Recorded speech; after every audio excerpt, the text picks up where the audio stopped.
우리 함께 인사할까요? 당신 하나님의 자녀입니다. 사랑합니다. 하나님 앞에 예배하면서 우리 얼굴들이 다 은혜가 충만해서 환해져야 합니다. 말씀을 전하다 보면 처음에 얼굴 인상들이 이렇게 쓰고 있다가도 얼마가 지나고 나면 다 얼굴들이 환해지는 이런 모습을 보게 됩니다. 이제 카메라 촬영을 이제 성도들을 향해서 이렇게 좀 할 필요가 있을 것 같아요. 우리가 주님의 은혜로 우리의 삶을 살아가고 있습니다. 그래서 주님께서 이 시간도 여러분들에게 은혜 베푸셔서 여러분들의 마음속의 모든 문제와 염려와 근심이 떠나가고 기쁨과 소망, 행복한 시간이 되시기를 주의 이름으로 축복합니다. 오늘 본문 말씀에 한 병자가 나옵니다. 중풍병자다 이렇게 말하고 있습니다. 지금으로 말하면 뇌졸중, 뇌경색 뭐 이런 말이죠. 뇌의 혈관이 막히거나 또는 혈관이 터져서 뇌가 상하게 되어지는, 그를 통해서 우리의 몸의 기능들이 마비되어지는 또는 심하면 죽게 되어지는 이런 모습이죠. 이런 사람이 병자가 나옵니다. 이 병자가 나오는데요. 이 병자는 보니까 움직일 수가 거의 없는 사람 같아요. 왜냐하면 네 사람이라는 그 친구들이 그를 메고 와서 또 예수님께 이렇게 그 지붕을 뜯고 내려놓아서 예수님 앞에 이렇게 데리고 나온 모습을 보면 이 중풍병자는 상당히 그 중풍병이 심한 것 같은 이런 모습입니다. 오늘 본문 말씀이 이루어진 것은 가버나움이다라고 표현하고 있습니다. 가버나움. 예수님께서 사역을 시작하시면서 늘 이 본동이라는 표현을 쓰기도 해요. 본동이라는 표현은 고향 같다 이런 표현이죠. 그래서 예수님께서 나사렛에서 계시다가 이제 이 가버나움으로 오셔서 사역을 시작하시면서 늘 이 가버나움이 복음 전도의 기점이 되어졌던 모습입니다. 그래서 여러분들이 성경 읽다가 가버나움이라는 표현도 쓰기도 하고 본동이라는 표현을 쓰면 가버나움이구나 이렇게 여러분들이 이해하시면 돼요. 가버나움에서 반대편인 이제 배 타고 건너가서 거라사인 지방에서 귀신 들렸던 사람을 귀신을 쫓아내고 회복시키셨던 이런 역사도 있지요. 또 마가복음에 시작하면서 보면 예수님께서 사역을 시작하실 때에 사람들이 다들 그 교훈에 놀랐다라는 표현을 쓰고 있습니다. 여러분들 예수님께서 사역을 시작하실 때 약 한 30세 공생애를 시작하실 때 한 30세 정도 되었어요. 근데 이 젊은 사람이 하나 나왔는데 이 사람이 가는 곳마다 막 놀라운 역사가 일어나는 겁니다. 이제 마가복음 1장에도 보면 귀신들이 예수님을 만났을 때에 더러운 귀신이 들렸던 사람이 있어서 소리 질러서 이렇게 말합니다. 나사렛 예수여, 우리가 당신과 무슨 상관이 있나이까? 우리를 멸하러 왔나이까? 나는 당신이 누군 줄 아노니 하나님의 거룩한 자니라. 아니 여러분들, 젊은 사람이 지나가는데 막 귀신 들린 사람이, 여러분들 귀신 들린 사람은 대부분 아마 만나면 피하려고 그러잖아요. 사람들. 예수님이 지나가는데 이 사람이 막 소리를 지르면서 나사렛 예수여, 당신이 누군 줄 안다고? 당신은 하나님의 거룩한 자라. 여기에 끝나는 게 아니고 예수님께서 이 더러운 귀신에게 명령하니까 귀신이 거품을 일으키고 떠나가는 역사가 일어나는 겁니다. 또 여러분들 그 질병이 들었던 사람들이 예수님 앞에 나오면 예수님께서 그들을 고쳐 깨끗하게 하시는 모습. 산상수훈 이후에 예수님께서 내려오실 때 나병 환자가 예수님께 와서 예수님, 당신이 원하시면 나를 깨끗하게 하실 수 있습니다. 그러니까 예수님께서 그에게 손을 얹어서 그를 깨끗하게 치료하신 이와 같은 모습을 보게 됩니다. 이런 예수님께서 가버나움에 이제 계신다는 소문이 들렸습니다. 그러니까 많은 사람들이 예수님의 소문도 듣고 또 질병이 든 사람들은 고침을 받기를 원하고 사람들이 모여들었습니다. 얼마나 많이 모여들었든지 오늘 이 등장하는 중풍병자를 이제 예수님께 데려오려던 이 사람들이 왔을 때에는 들어갈 틈이 없었어요.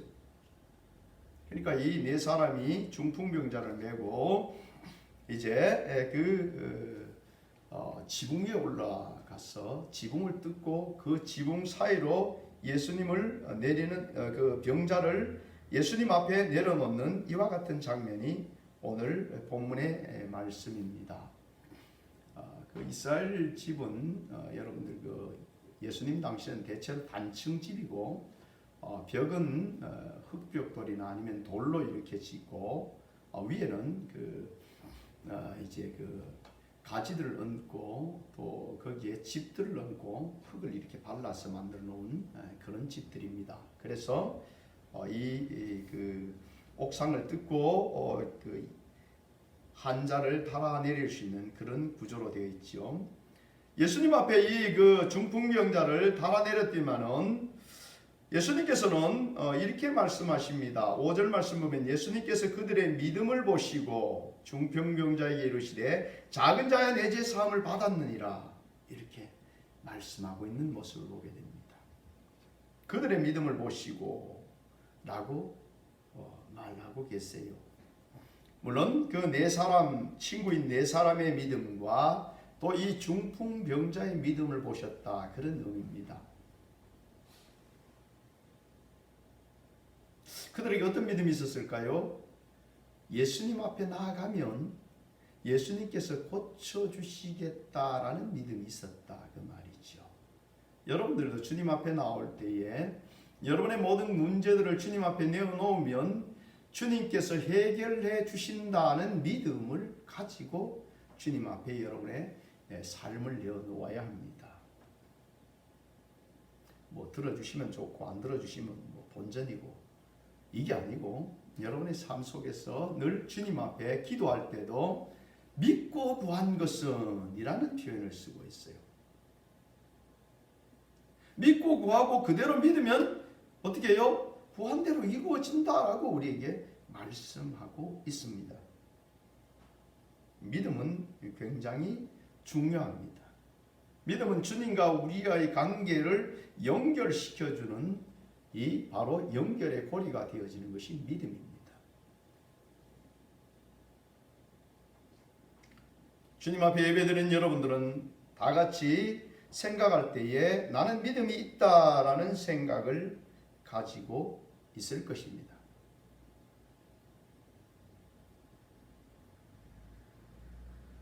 내가 진정 예수님을 믿는 믿음 속에 서 있는가 하는 것은 너무너무 중요한 일입니다. 믿음은 구원과 생명과 사망의 판단의 기준이 바로 믿음입니다. 이 시간 우리는 내가 구원의 믿음을 가지고 있는지 나를 돌아보는 그런 시간이 되어져서 혹 내 속에 믿음이 없다면 이 시간을 통해서 믿음을 가지는 그런 복된 성도들이 되기를 주의 이름으로 축복합니다. 그들의 믿음을 보시고 예수님께서 하신 말씀이 작은 자야 내 죄 사함을 받았느니라 그렇게 말씀하십니다. 작은 자야라는 말은 오늘 그를 업신여겨서 하신 말씀이 아닙니다. 원어적으로는 친근하다라는 표현입니다. 사도 바울이 여러분들 디모데를 향해서 말할 때 바로 이런 표현을 씁니다. 그러니까 믿음으로 낳은 아들이다 이런 표현을 쓰지요. 그와 마찬가지로 이 작은 자라는 것은 이 예수님께서 그와 친근감을 가지고 있는 이런 표현입니다. 근데 예수님께서 다른 사람들과 달리 오늘 이 중풍병자에게 말씀하신 것은 내 죄 사함을 받았느니라 라고 말씀하셨습니다. 이 말을 듣고 있는 오늘 서기관이 보면 이렇게 말합니다. 6절에 보면 어떤 서기관이 거기 앉아서 마음에 생각하기를 이 사람이 어찌 이렇게 말하는가 신성모독이로다. 오직 하나님 한 분 외에는 누가 능히 죄를 사하겠느냐. 서기관이 생각을 합니다. 이 서기관도 아마 관심을 가지고 예수님께 나왔는지 아니면 이 바리새인들, 서기관들이 보통 바리새인들이거든요. 이 바리새인들이 또 예수님의 무슨 책 잡을 일이 있어서 왔는지는 모르겠지만 어쨌든 간에 그곳에 앉아 있는데 예수님께서 이런 말을 하시니까 이 서기관이 생각합니다. 속으로 마음속으로 아니 죄 사하는 것은 하나님밖에 없는데 자기가 도대체 누군데 지금 보니까 갓 30살 좀 넘었는 사람이 앉아가지고 네 죄 사함을 받았느니라 이렇게 말씀하시니까 이 서기관이 황당해하는 겁니다. 아니 어떻게 저런 참담한 말을 할 수 있지? 어떻게 신성모독하는 말을 할 수 있지? 라고 이제 말하는 거지요. 예수님께서는 그냥 네 자리를 들고 걸어가라 이렇게 그냥 고쳐주시면 될 일을 왜 소자야 내 죄사함을 받았느니라 이렇게 말씀하셔서 남들로 하여금 오해 소지를 이렇게 만드는지 여러분들 오늘 예수님께서 왜 이런 말씀을 하셨을까요? 하나님 외에는 누가 죄를 산단 말이냐 이렇게 그 중심에 생각하는 것을 예수님께서는 아셨습니다. 도리어 예수님께서는 그들에게 이렇게 말씀하십니다.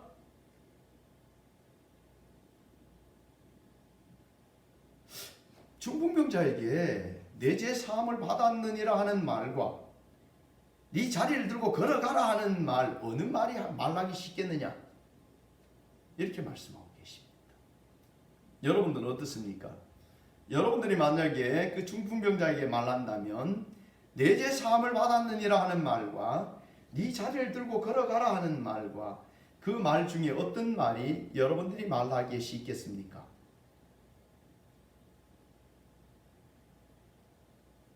어떻습니까? 아마 대부분의 사람들은 이렇게 생각할 겁니다.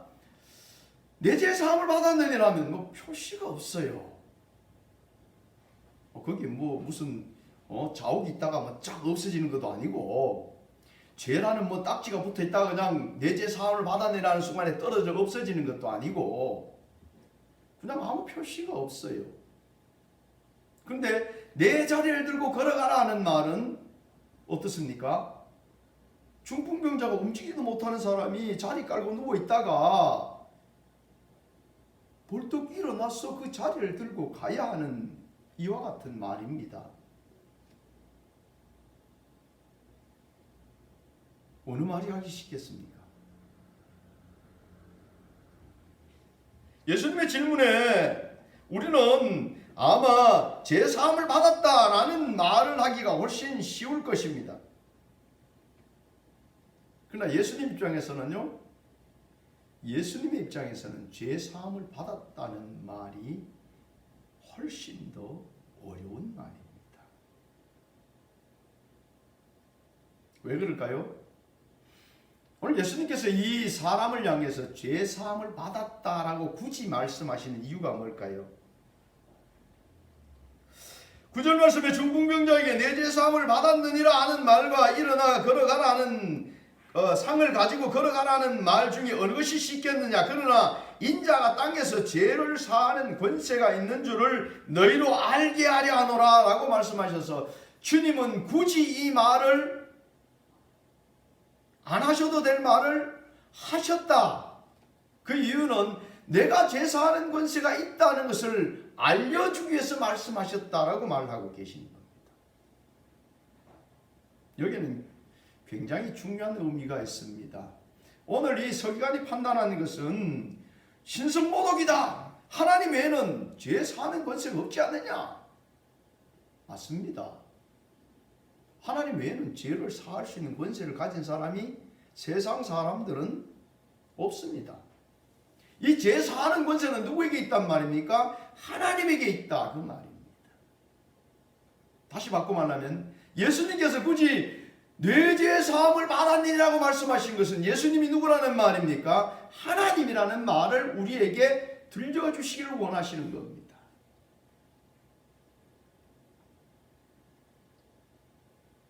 세상에 많은 종교들이 종교 통합, 종교 다원주의 이러면서 지금 여러분들 정말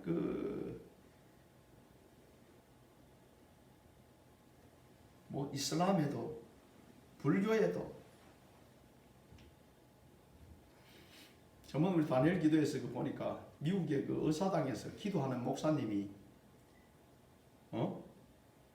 예수님 이름으로 기도합니다가 아니고 온갖 신들의 이름을 다 불러가지고 이렇게 기도하고 있는 웃지 못할 상황을 보게 됩니다.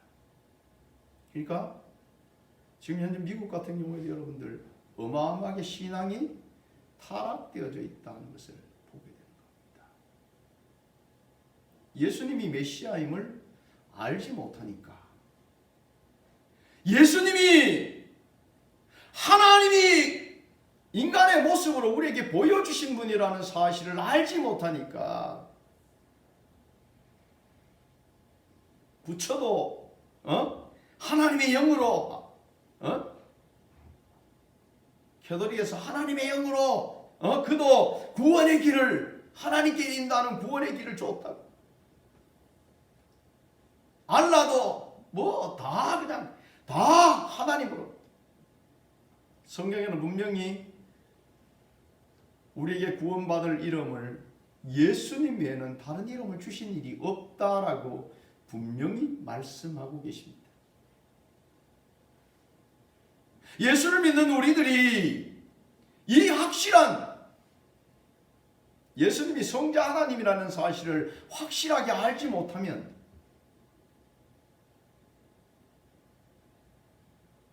이 시대에 현혹되기 얼마나 좋은지 모릅니다. 이만희는 예수의 영이 그에게 들어가서 마지막에 이긴 자라고 얼마나 교묘하게 사람들을 속인지 모릅니다. 많은 이단들은 하나님의 영이 나에게 와서 내가 신이다, 내가 하나님이다 라고 말하고 있습니다. 이 시대를 여러분 우리는 밝히 분별해야 합니다. 예수님께서는 굳이 자신이 죄사하는 권세가 있다라고 말씀하시는 것은 본인이 누구라는 걸 말하고 있습니까? 바로 하나님이 이 땅에 보내신 성자 하나님이라는 것을 명확하게 말씀해 주고 계십니다.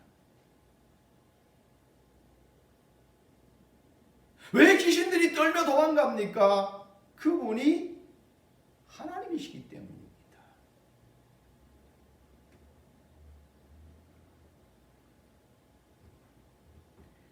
죄사함을 받았느니라는 말은 죄를 사하는 것은 여러분들 쉽게 되는 일이 아닙니다.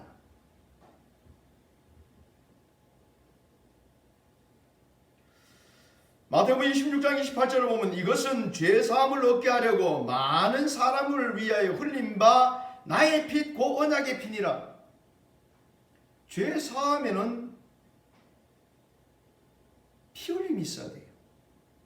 히브리서 9장 22절에 이렇게 말합니다. 율법을 따라 그의 모든 물건이 피로서 정결하게 되나니 피 흘림이 없은즉 사함이 없느니라.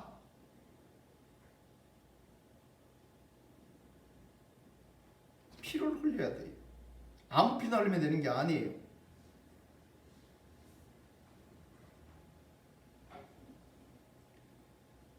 구약에서는 예수님의 그 보혈의 피의 그 상징으로 짐승의 피로 제사를 드림으로써 그들의 죄사함을 받았습니다. 지금도 여러분들 유대교에서는 이스라엘 사람들은 예수님을 안 믿으니까 예수님이 우리 위에 이 땅 가운데 오셔서 죽으신 하나님의 아들을 믿지 않으니까 그들은 지금도 어떻게 하려고요? 제사함 받으려고 제사를 지내려고 합니다. 그래서 필수적으로 제사를 지내려면 뭐가 필요해요? 성전이 필요하죠. 그래서 이스라엘에는 지금 성전을 짓기 위한 모든 준비가 다 되어 있습니다.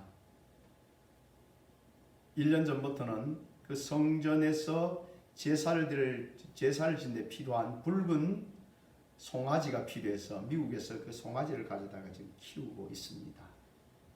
그래서 성전을 짓기만 하면 모든 것을 시작만 될 수 있으면 모든 것을 할 수 있는 준비는 마치고 있습니다. 그들이 지금 성전을 지으려고 굉장한 노력을 하고 있어요. 왜냐하면 그들은 자신들의 죄를 용서받을 수 있는 길이 바로 성전에서 제물을 드려서 자신들의 죄를 사할 수 있다라고 생각하고 있기 때문입니다. 예수님께서 오늘 이 중풍병자에게 내 죄 사함을 받았느니라 하시는 말씀은 예수님께서 바로 얼마의 시간이 지나면 공생의 시간이 마감될 때에 그분이 십자가에서 그분이 물과 피를 다 주시고 생명을 주셔서 그의 죄를 사할 수 있는 것입니다. 그러니까 예수님께서 미리 자신의 십자가 지심을 담보로 이 사람의 죄를 어떻게 하고 있습니까? 사하고 있는 것입니다.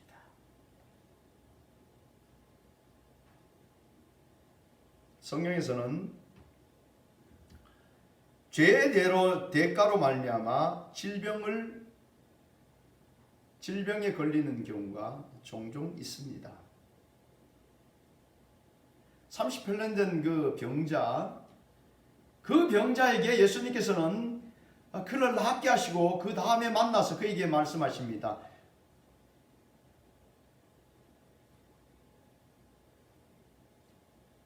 죄가 더 심해지지, 질병이 더 심해지지 않도록 다시 질병에 걸리지 않도록 죄를 짓지 말라라고 하시는 말씀을 듣게 됩니다.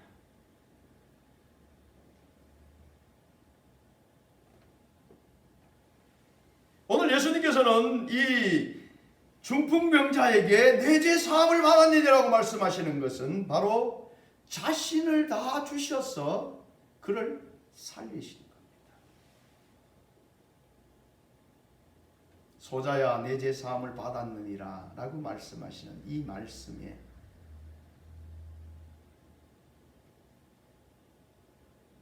우리는 주님의 사랑을 느끼게 됩니다.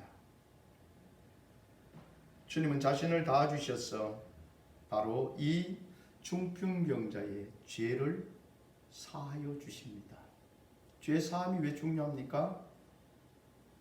질병의 치유도 중요하겠지만 이는 죄 사함을 통해서 영원한 하나님의 자녀가 되어지는 것입니다.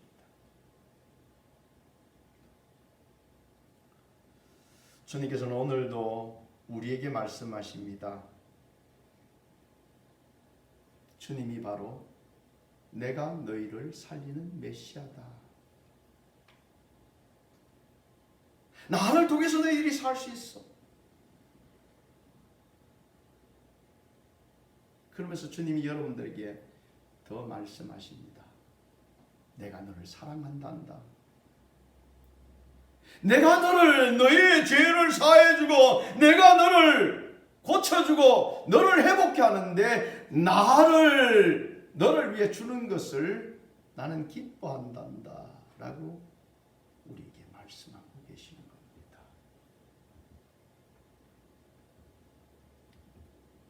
예수님께서는 사람들이 보았을 때 그 중풍병자 제대로 움직이지도 못하는 네 사람이 메고 와야만 하는 그 정말 세상적으로 보면 보잘것없는 자, 어찌 보면 지붕을 뜯었어요. 여러분들 그 병자를 다뤄내려고 하면 지붕에 흙도 있고 막 이러면 뜯으면 어떻겠습니까? 흙도 막 떨어질 거고 막. 저 같으면 쳐다보면서 이게 도대체 무슨 일이냐고, 이게 뭐냐고 막 짜증도 낼 만한데 성경에 보면 주님은 짜증 내셨다는 말이 없어요. 오히려 그 병자를 보면서 소자야 다정하게 불러주시는 그 같은 모습을 봅니다. 우리 한번 여러분 돌아봅시다. 우리가 지은 죄 정말 주님 앞에 회개하고 또 돌아가면 또 똑같은 죄 짓고 또 주님의 마음을 얼마나 아프게 한 일이 많습니까? 그래도 주님은 여러분들을 향해서 이렇게 말씀하십니다. 나 너 사랑한다. 너 잘나고 못난 게 중요하지 않다. 나는 네가 내 자녀이니까 내가 너를 사랑한다. 너의 모든 것을 내가 다 네 못난 것도 내가 가지고 간다. 주님은 우리에게 그렇게 말씀하십니다. 예수님께서는 그 소자의 죄를 사하여 주시고 그리고 이렇게 말씀하십니다. 네 상을 들고 집으로 가라. 그러니까 이 중풍병자가 여러분들 우리가 한번 생각해 봅시다. 중풍병자는 어떻습니까? 내가 여러분들 내 신경이 죽었어. 뇌에서 명령이 안 되니까 팔다리도 제대로 못 움직입니다.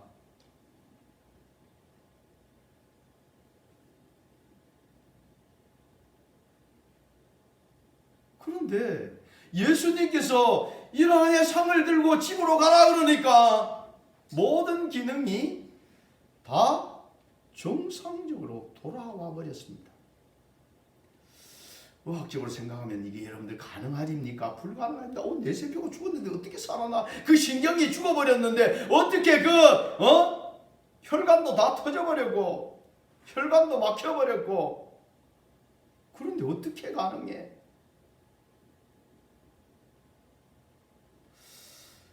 의술이 발달되어지고 학문이 발달되어지니까 사람들이 점점 하나님의 능력을 가감해버리는 이런 모습을 보게 됩니다. 그때 당시에 이 나병 환자, 이 중풍병자를 향해서 네 상을 들고 걸어가라 라고 말씀하실 때 그의 모든 기능이 회복되어진 것 같이 오늘도 우리를 향해 주님께서 네가 회복되어질지어다 라고 말씀하시면 모든 기능이 회복된 줄 믿습니다.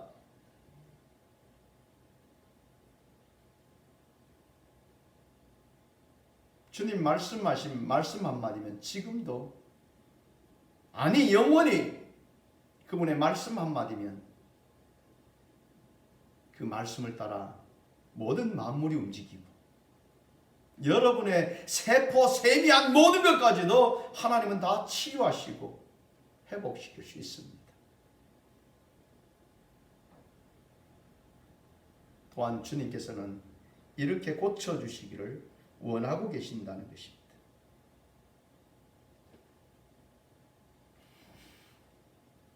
여러분이 염려가 있습니까? 두려워하고 불안해하는 것이 있습니까? 주님 앞에 나오기만 하면, 주님 앞에 서기만 하면.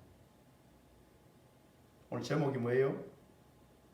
주님 앞에 서면, 주님 앞에 서기만 하면 여러분들을 사랑하시는 주님께서 여러분들을 회복시켜 주십니다. 세상적으로는 불가능한 일이다. 이게 무슨 가능한 일이냐? 어떻게 할 방법이 없다. 라고 사형 선고를 내렸다 할지라도 주님 안에는 가능합니다. 내게 능력 주시는 능치 못할 일이 없습니다. 우리는 믿음의 걸음을 옮겨야 합니다.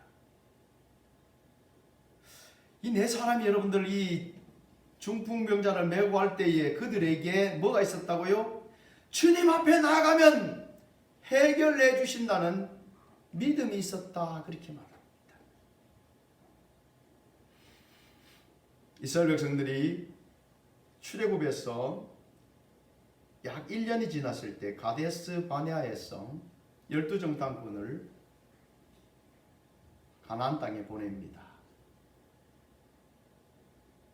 그것을 다녀온 정탐꾼들이 10명의 정탐꾼이 말합니다. 야, 그 땅 참 좋아요. 그곳은 젖과 꿀이 흐르는 땅이에요. 거기에는요, 곡식도 참 좋아요. 여기까지 참 좋았는데 그 다음 한 얘기가 거기는 성이요, 굉장히 커요. 거기에 사는 사람들은요, 안악 자손인데 거인들이에요. 그러면서 한마디 탁 던지는 것이, 우리는 그들이 볼 때 메뚜기예요. 하나님이 우리를 왜 이곳으로 인도하신지 모르겠어요. 우리를 이곳에 인도하셔서 죽이려고 이곳에 인도하셨어요. 잘 나가면 계속 잘 나가야지 왜 가다가 이상한 쪽으로 빠지는지 몰라요.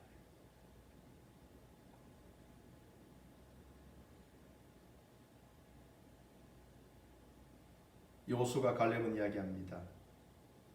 하나님 우리를 이곳으로 인도하신 것은 하나님이 저들을 우리에게 주시기 위함입니다. 저들은 우리의 밥입니다. 이 두 부류의 차이가 무엇입니까? 그들은 애굽에서 10가지 하나님의 재앙으로 이스라엘 백성들을 그곳에서 탈출시켜서 광야로 인도하신 것을 압니다. 그들을 따라왔던 애굽의 그 군대들을 하나님께서는 홍해에 수장시키신 것을 그들이 보았습니다. 똑같이 그들은 하나님의 택한 백성으로, 이스라엘 백성들 하나님의 택한 백성들로 그렇게 동일한 조건을 가지고 있습니다. 근데 왜 이 두 부류의 모습이 나타날까요? 우리가 예수 안에, 교회 안에 있으면 다 구원받은 것으로 착각하는 경우가 많이 있습니다. 우리의 언행 심사를 봅시다. 인간적으로 보면 10사람의 말이 훨씬 더 지혜롭고 맞는 말입니다.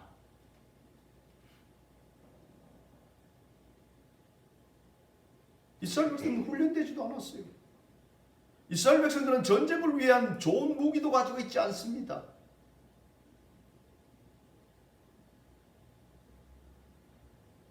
그들과 싸운다는 것은 불리한 많은 조건을 가지고 있습니다. 10명의 정탐꾼은 이것은 보았어요. 근데 뭘 못 봤습니까?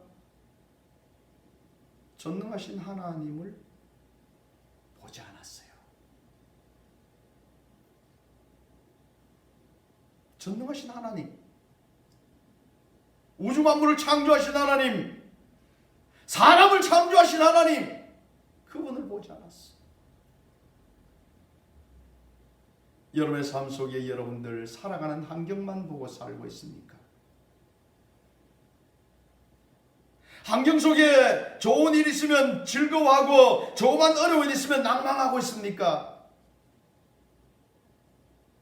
믿음의 사람은 그 모습 속에서 항상 주님을 바라보아야 합니다.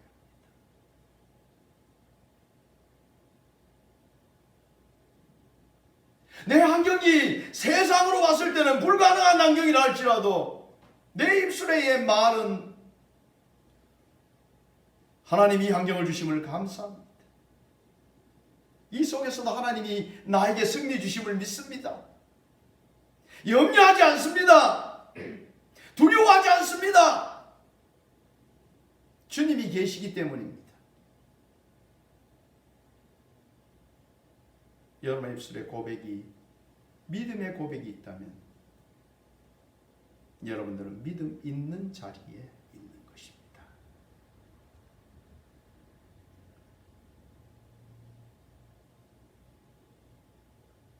이 사람들 주님이 책임지십니다. 이 사람들 여리고를 만나면 주님께서 그 여리고를 10바퀴만 돌고, 하루에 한 바퀴씩만 돌고 7일째는 7바퀴만 돌고 외쳤더니만은 그 성이 무너졌습니다. 믿음 있는 사람만 누릴 수 있습니다. 믿음 있는 사람만 주님의 놀라운 은혜를 체험할 수 있습니다. 우리는 이 시간 주님 앞에 믿음을 가지고 나아갑시다. 혹 내 마음에 의심하는 마음이 있다면 이 시간 주님 앞에 기도하십시오. 주님이 여러분들을 회복시키시고 영원한 하나님의 나라, 우리에게 영육의 회복을 허락해 주십니다. 여러분들은 이런 복을 누리는 자녀들이 다 되시기를 주의 이름으로 축복합니다. 기도하겠습니다. 아버지 하나님 감사합니다. 우리를 부르시고 인도하신 아버지 하나님, 저들 연약하지만 주님만이 나의 구주시며 주님만이 나를 치료하시며 주님만이 나의 생명임을 고백하고 주님 앞에 나아갑니다. 주여, 믿음 있는 자리에, 영원한 하나님의 나라를 유업으로 얻는 자리에, 사랑받는 자리에 저들을 세워 주옵소서. 거룩하신 예수님 이름으로 기도드립니다. 아멘. 함께 우리 찬양으로 영광 돌립니다.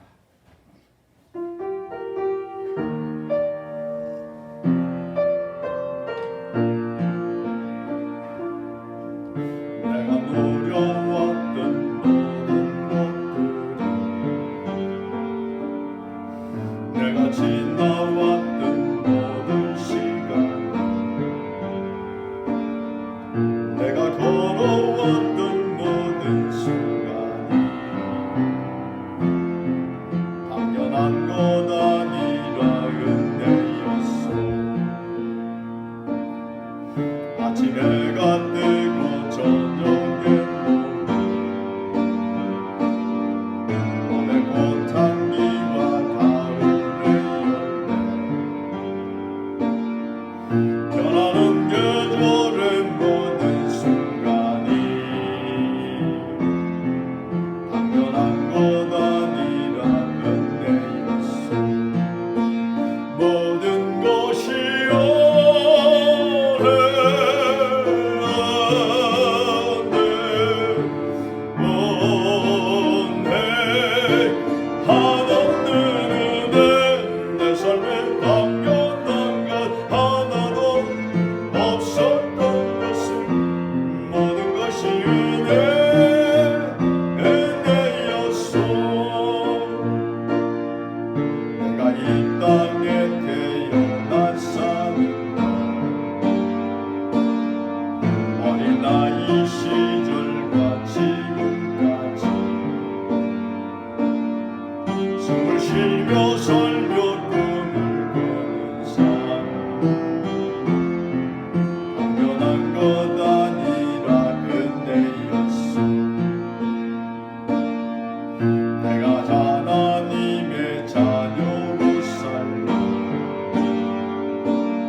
나의 모든 것을 인도하신 주님 감사합니다. 찬양합니다. 모든 영광 존귀를 주님께 돌려드립니다. 주여 영혼까지 우리의 걸음을 인도하셔서 믿음 안에서 주님 안에서 영원히 살아가는 우리의 걸음이 되어주신도록 인도하옵소서 하고 함께 동성을 기도합니다. 아버지 하나님, 나의 모든 것 주님의 은혜가 아님이 전혀 없습니다. 주여 저들이 한 걸음 옮기는 것 십상길 동안도 놓지 않으시고 저들을 인도하심을 감사합니다. 부족한 자가 저들을 찾아오셔서 주님은 저들을 향하여 사랑한다 말씀하시며 우리의 모든 걸음을 인도하신 주님 감사합니다. 주여 저들이 영원히 주님 앞에 있기를 원합니다. 어둠의 더러운 것들을 쫓아 행하는